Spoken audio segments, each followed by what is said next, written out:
અરવલ્લીના બાયડમાં મંદિરમાં ચોરીનો મામલો સામે આવ્યો છે। વાત્રક પાસે આવેલા ધારેશ્વર મહાદેવ મંદિરે ચોરી કરતો ચોર સીસીટીવી કેમેરામાં કેદ થયો છે।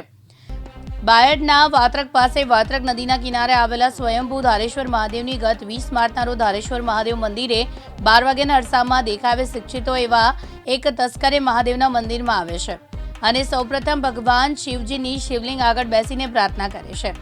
ત્યારબાદ શિવ પરિવારના અન્ય દેવ સ્થાનો ગણપતિ, હનુમાનજી વગેરે મંદિર પરિસરમાં આવેલા દેવસ્થાનના દર્શન કરે છે। આ સ્થાનિકો આગળ ભક્તોએ ભેટ સ્વરૂપે મૂકેલ પૈસા લઈને પોતાના ખિસ્સામાં મૂકે છે। જાણે એટલે આ તસ્કરને સંતોષ ન થતો હોય તેમ તેની નજર મંદિરમાં મૂકેલ મુખ્ય દાનપેટી સમક્ષ પડે છે।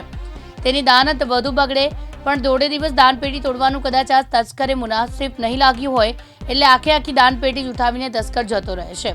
આ સમગ્ર તસ્કરીની ઘટના સીસીટીવી કેમેરામાં કેદ થઈ છે।